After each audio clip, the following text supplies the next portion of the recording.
Nabantayan nga na something pest or disease nga and involve ato sa mismo ng mga crop. So while pagka next na po mo tanong o lain nga crop is mag-introduce mo siya lain nga pest or disease. Mo na naka-disadvantage niya sa crop rotation. Thank you. So, ang giingon ni Mr. Bokod nga maka-introduce daw og lain nga pest if magkuan ta ng crop rotation. So, these are the advantages. So, requires careful planning and knowledge of crops. Of course, farmers need to know which crops to plant and when. Dapat yun, pag magtanong ta, kawayod ta kung unsa nga crops ang ato itanong. Labaw na kung balik init ka season niya, magtanong ka og para dahil nga crops nating ulan. So, dapat kabalo ta kung unsa nga crops and when ang itanong na kana nga crops. That's why it requires careful planning. So next is may need more time to manage different crops in sequence.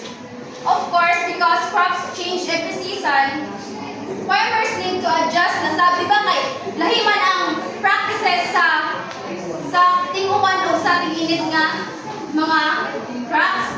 So that's why it is a time consuming. And also, not always suitable for small plots where space is limited. If the land is very small, it may be hard to rotate crops effectively. Of course, kung hindi siya o dako nga area for us nga, dili ta mag-isip kita bang pamagotro-tro tanan crops. Kung gawin mo itong area, gamay ra ta gyud. Especially kung mag-crops ka din this season, isa lang ka-crop, di ba? So next season, isa lang magka-crop. So, kung siya, dili siya suitable for small plots. So next is intercropping. Unsa ba niya ang intercropping?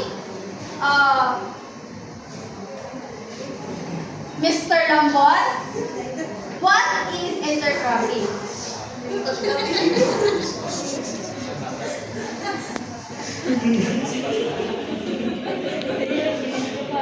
John.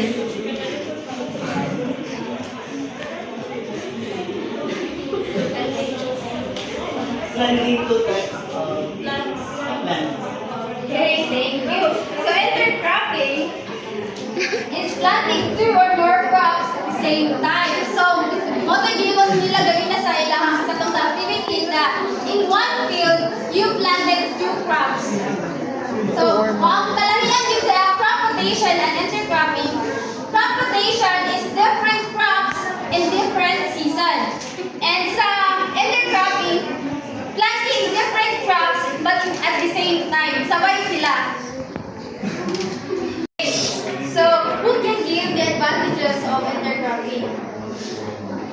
Sabaw? Crispy.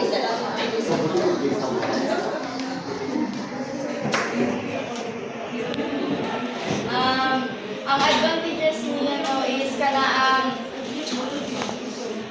daghan ka og kanang ma-harvest kay dili ra man isa ka tanom ang imuhang i-plant. And also sa pest food is kanang ang different crops mo is lahi-lahi siya og pest. So kanang Minimize. siya makuha niya ma-avoid niya ang mga pest na mudaghan. Okay, thank you, Ms. Sabaw. So, the advantages of intercropping is maximize land use. Of course, di ba, kay sa isang ka sa land, di ba, kay gawa naka-crop, so it maximize land use by growing multiple crops at the same time. And also, it reduces the spread of pests and diseases. Like Ms. Sabaw said, that tungod kay lahi-lahi man di ba, og pest ang mo-attack sa kanang crops. Provides more variety of crops to harvest at once. O mga putugingon ni Misa Baon nga di ba kay tagan tayo ma-harvest sa kakalinga practices. Kay duha man o 2 or more crops natin na tanong, so maka-harvest na lang daghan. And then can improve soil fertility if one crop fixes with low nitrogen. And now, who can give the disadvantages? Miss Bernadette? Disadvantages. Center cropping. Yes. Klase-klase na seedlings.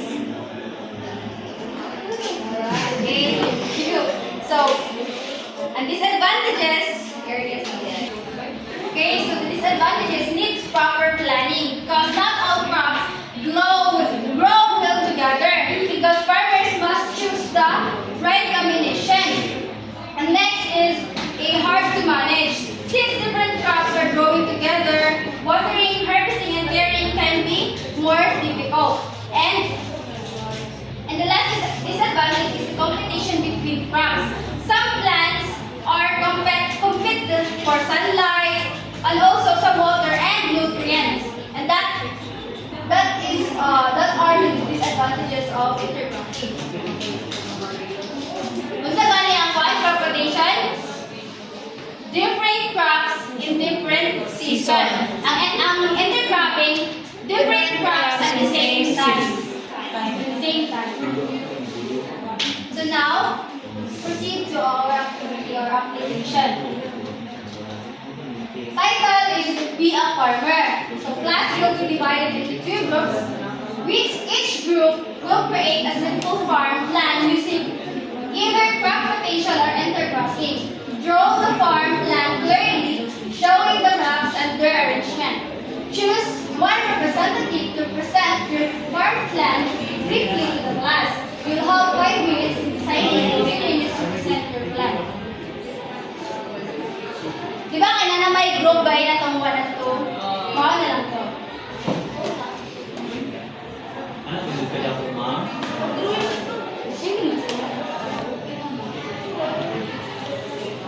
Be a farmer. Each group will create a simple farm using either crop rotation or intercropping. Draw the farm plan clearly showing the crops there and their arrangement. Choose one representative farm plan. And also, provide the What crops will you plant? Will you arrange them? Why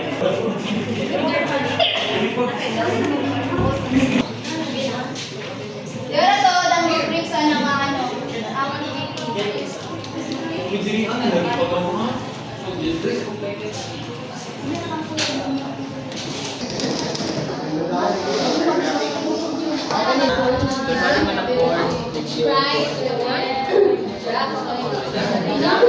inyo kung crop production or intercropping. Wala man ang ikot nila kung crop rotation.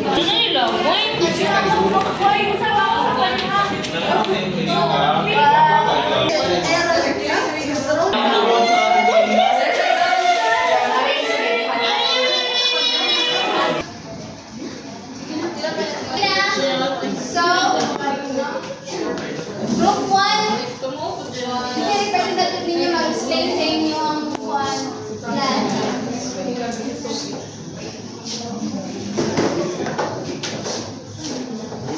Good afternoon, everyone. So, this is our mini farm, which is intercropping. So, ako question namin. What crops will you plant? So, among one is corn and legumes, bato. So, how will you arrange them? So, pinakauna is ang mais, bato.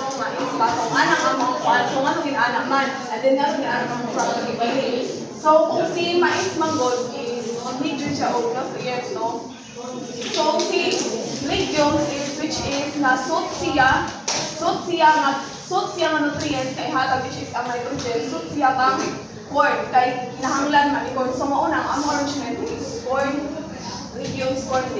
And why do you choose that method? So, sa ingon ho kaina, para po makuan ang ilang nutrients, no?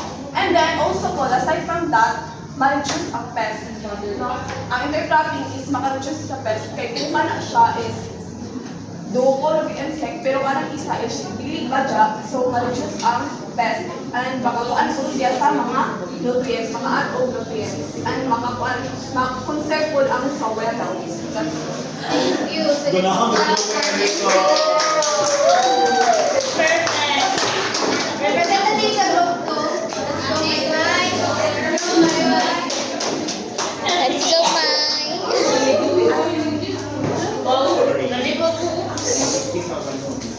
So, good afternoon, everyone. Good afternoon, ma'am. So, sa group 2 is intercropping. So, what crops will you plant? So, corn, cabbage, and beans. So, how will you arrange it? So, in the first row, dili ang assign is ang corn, then followed by the cabbage and beans. So, why did you choose that method? So, we choose this method because ang corn is siya ang nag-fix nga para mauy fine ban sa beans. While ang cabbage, kay ang beans man good is siya ang mag-fix sa sa nitrogen. While ang cabbage is siya ang mag-shaded sa weeds. Kaya para gamay na ang weeds nga motorog sa ilahang area.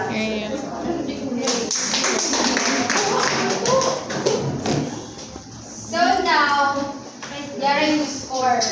Based sa criteria and that. So sa group 1, farm plan design. So okay siya, gana kailangan pag-organize and also sa trace of method. Okay sa siya kay intercropping which is suitable siya whether sa small na area lang and also sa big sa dako. And sa explanation and presentation, good po siya.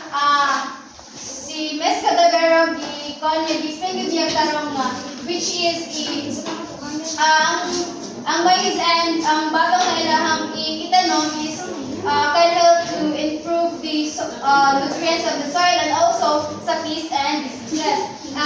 But dili ako na ano sa ilahang teamwork and participation, of course, walang guilt kaya wala sa guilt as inag tabang tanan. So sa group 2, intercropping ang ilahang gihapon. So ang amang gatan sa ilahang approach is 20/20 because ang ilahang farm plan design okay and choice of method and explanation also sa ni Miss Silisana good po siya and also sa ilahang teamwork and participation kay tungod kay sa ilahang pag-drawing ng batis nagtinabangay sila pag-view sa ilahang simple. Now, let's proceed to our quiz. So, get one sheet of paper and multiple choice naman siya. Okay, so now, let's move on to our generalization. So, based on what we learned today, how do crop rotation and intercropping help farmers and the soil? Mr. Sillar? Based on what we learned today, how do crop rotation and intercropping help farmers and the soil? So, through crop rotation, ma'am, kay matabangan siya ang farmers kay di ba aron ka-helpful man gud ang crop rotation. Healthy, taas imo ang imo ani, tapos sustainable kagad siya. Then, maka-preserve siya sa ato environment. Okay, thank you. So, who can provide a definition about crop rotation? Mr. Ed? Definition about crop rotation. If namin kasi discussion. Definition of crop rotation. So, ang crop rotation is what the switching of between crops na para di mahulog ang nutrients sa soil. Okay, thank you. So, who can provide a definition of intercropping, Mr. Bowman? So, intercropping means planting 2 or more crops at the same time. Okay, thank you, Mr. Bowman. And why both practices are important to the farmers? Okay, Mr. Lombard. Why both practices are important to the farmers? Okay. Okay, Mr. Amaro.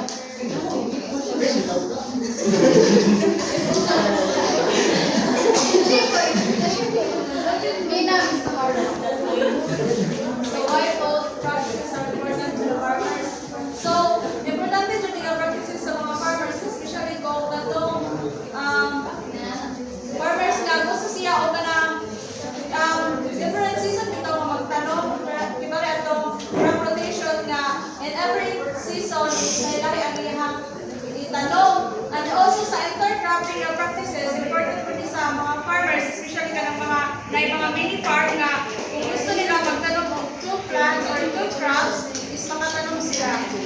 Okay. So, crop rotation protects the soil over time, and intercropping maximizes the use of land at the same time. Ating paning, Ms. Amaro. So, both are important for sustainable and successful farming. So, crop rotation, gani, is different crops in different seasons. And